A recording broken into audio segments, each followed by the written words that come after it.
Hi, and welcome along to another one of our past conversations. Delighted today to be joined by Dr. Tim Peacock. Now, Dr. Peacock is someone who has a very, I would describe, varied research interest. And I'm going to try and do all this from memory. His research, from what I know, spans both early modern and modern history. History which is both American and British, covers space security, nuclear history, and I've probably forgotten something else, but what I'll do just to kind of save myself just now is pass across to Tim, and he can introduce himself and say hello. Many thanks, Paul. I'm Tim Peacock. I'm lecturer in history, and as you say, I've had a very sort of varied career in the last few years, starting off with a PhD in 1970s British political history, which inevitably has led me into studying American nuclear history and spaceflight, among other areas, and a bit of early modern history as well, looking at Oliver Cromwell's spy master, John Thurlow, and also now in doing a bit of research into the history of games and gaming. So yes, it's been a very interesting and varied career, but that's one of the wonderful things about history. I found so many different areas to explore.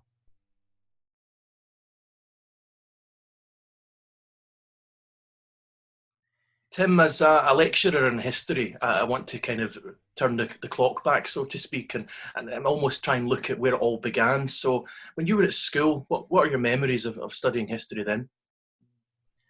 I have really fond memories of studying history at school, and it was a great subject. And I actually found that one of the things that really comes to mind is that I took history up to fourth year, and then unfortunately, I had 3 subjects that were all in the one column, and I could only pick one of them for higher. And so I couldn't take history on to higher, and I was really disappointed about that. But I kept my interest going in it. And then in 6th year, I was allowed to take advanced higher without having taken the higher. So I was able to go straight to that. And that was by far the best of the lot. It was really a great opportunity to be able to delve more into independent research, and a really great class. And the subject was on the American Civil War and the antebellum period, so really early 19th century America. And it was so different from anything that we had studied before, and I just found it really fascinating. And to some extent, I feel that it really helped to prepare me for doing history at university. And it also, in some ways, shaped and broadened my horizons. And I found that at undergraduate and postgraduate, I was picking options that let me study the American Civil War. And ironically, it actually ended up being the very first lecture that I gave to a class of about 300 undergraduate students was on the American Civil War. I mean, nothing to do with the PhD that I'd finished a few months earlier in British political history, but it was great, and it was greatly appreciated, I think. So that I think that the something else from my time at school, but out with, that I found really helped to inspire me, was historical computer games. I really enjoyed playing the games. I also found that they fed my interest in history, whether it was things like strategy games or simulations, things like Age of Empires 2, for example. And I just found these fascinating. And even if I didn't necessarily go on to work in those periods of history, it really helped to feed my interest and my curiosity. And of course, I know, looking at them, that you can't just learn history from games. It's books and sources are really important too. But I think that there is a real place for things like games to help inspire folk, and also sometimes to communicate certain aspects of history, or to visualize them if they're carefully managed. And that's one of the things that led me more into creating the Games and Gaming Lab, and to exploring that area in more recent years. So yeah, I think a combination of both the history that I really enjoyed at school, and also some of those outside pursuits as well, including games.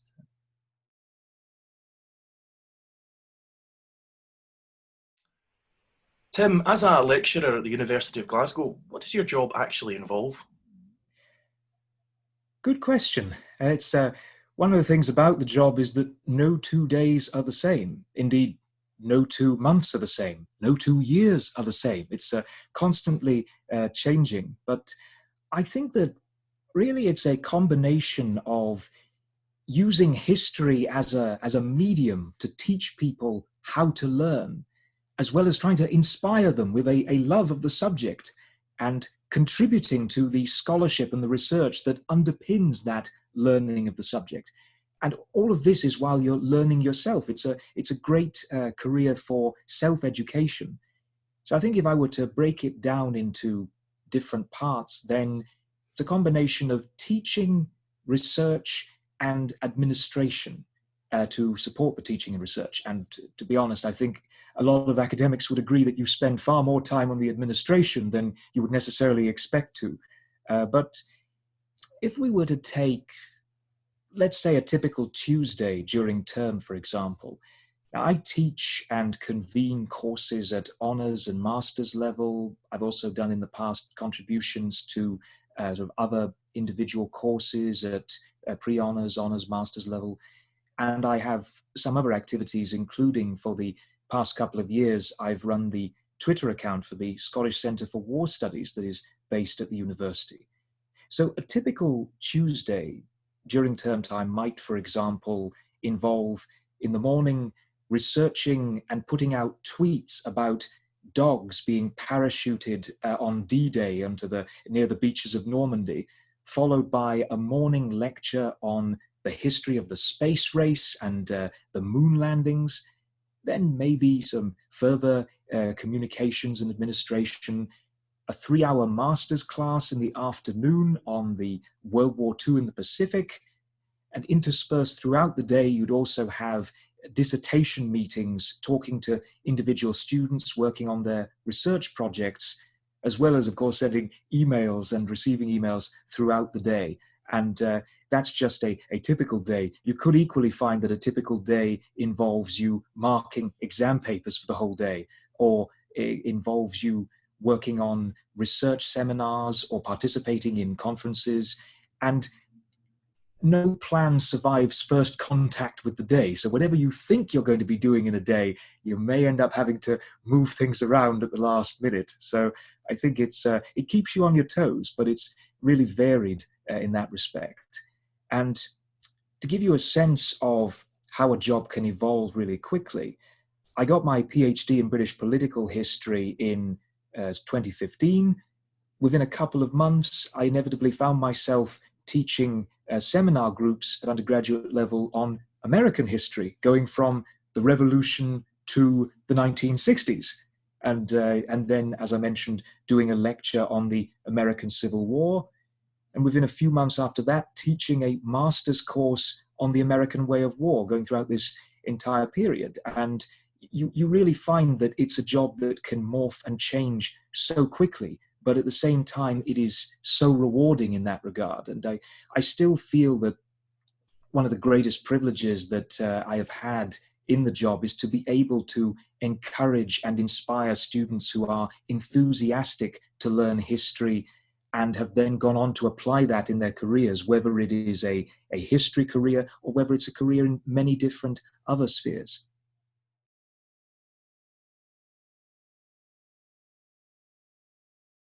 One of the things, Tim, that I've been certainly looking forward to speaking to you about is the University of Glasgow's Games and Gaming Lab, and in particular, this idea of political and military wargaming. I was wondering if you can maybe explain what that is. Well, it's political and military wargaming, or indeed it could be business wargaming. Businesses use this tool as well. It's the idea of constructing a rule set and a sort of simulations or scenarios and playing through them in order to try and understand future possibilities and how we might adapt to them. So in many different walks of life, wargaming is increasingly being used. I mean, it could be, for example, the wargaming of the result of an election, and the formation of the coalition, for example, in 2010 was wargamed by the civil service. Or it could be, in terms of military strategy, trying to wargame possible future confrontations or how to avoid them. Or it could even be sort of, after the present situation, how do we do university or how do we do teaching in a post COVID-19 world, as it were? How do we respond to that? And the University Games and Gaming Lab is involved in a project to construct a custom simulation platform through the university that we can use to teach and also to construct different scenarios and simulations. And that's very much an ongoing project. And I know that there are others at the university who are very much working on this and different areas.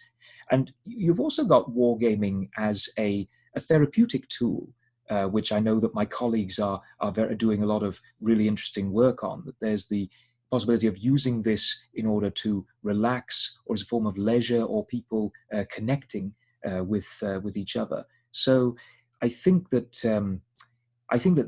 that's probably the easiest way to sum up the wargaming side of things.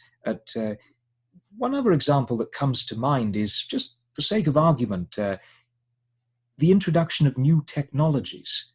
I mean, consider for a moment the possibility of a contact lens which they are working on at the moment that would let you Google or display information in front of your eyes. We're very much so talking what is originally in the realm of sci-fi, but is now not too far off in the future.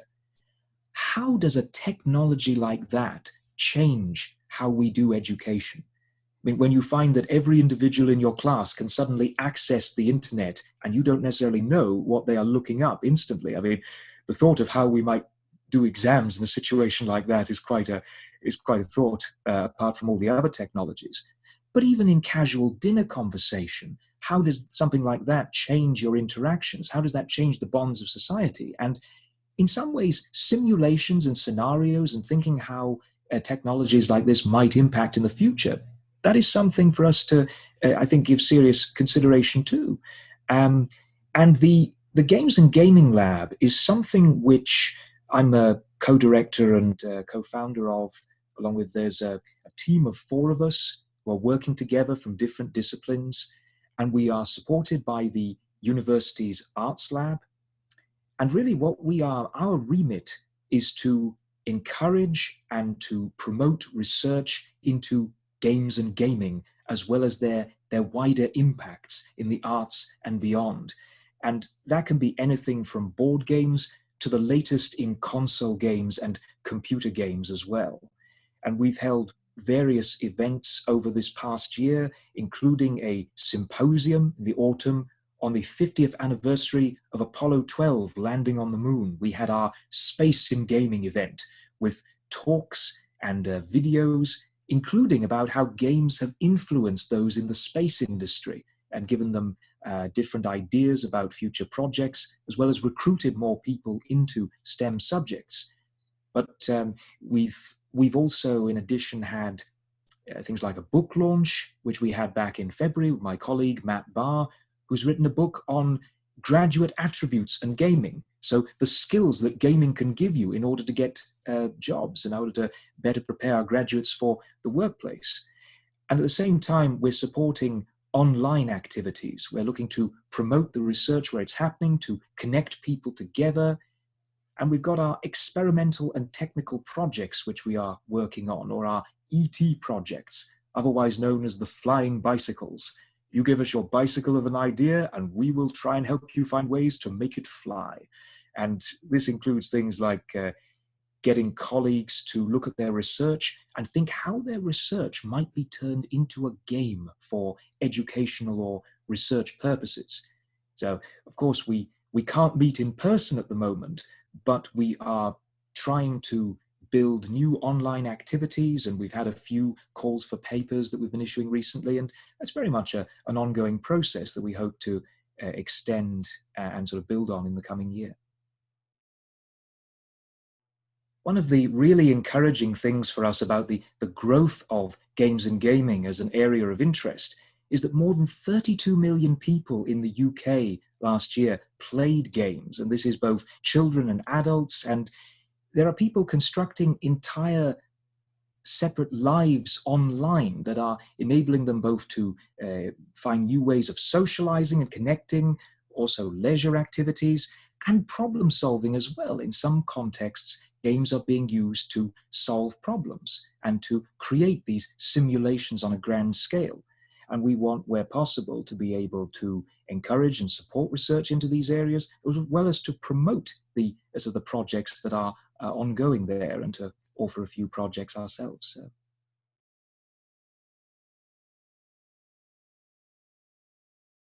And just finally, Tim, before we have to end our conversation, if you were speaking to a young person who, for example, was interested in pursuing a career in history, what advice would you give to them?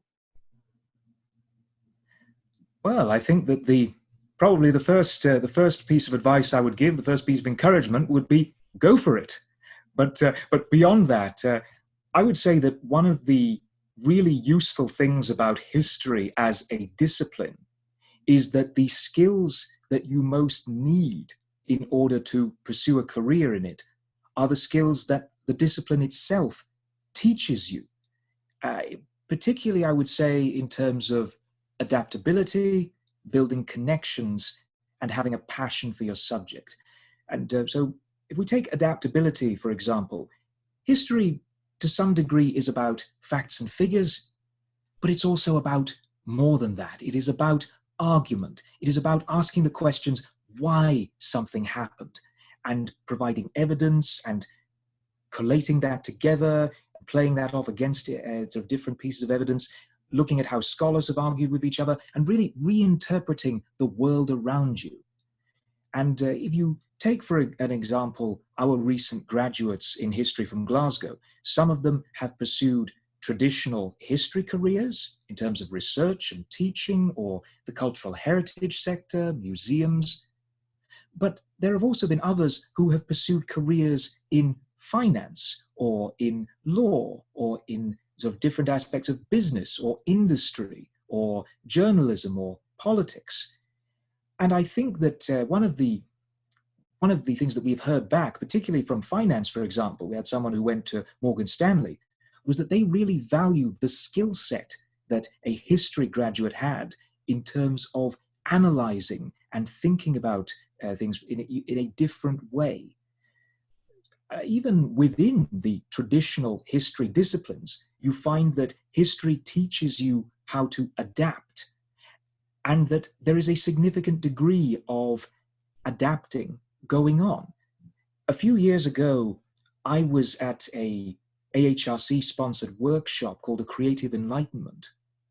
And it was really interesting to see the history PhD students there who were taking their degree, they were taking their subject, but they were also exploring the idea of starting up social enterprises or charities, or working with the third sector. They were looking to combine their creative interests with their academic interests in history, and to also then potentially create something new.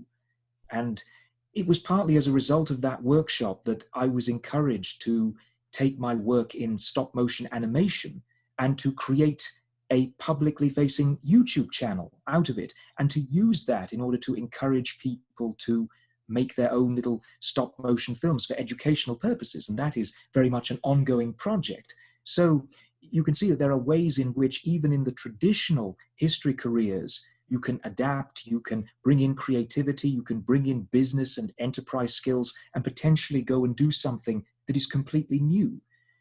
History is equipping you not just for the jobs that are there at the present, but also for the jobs that haven't been invented yet. I think that's something that's very much a watchword at the moment, that we are in a time of transformation, and we are looking towards jobs that have not yet been created.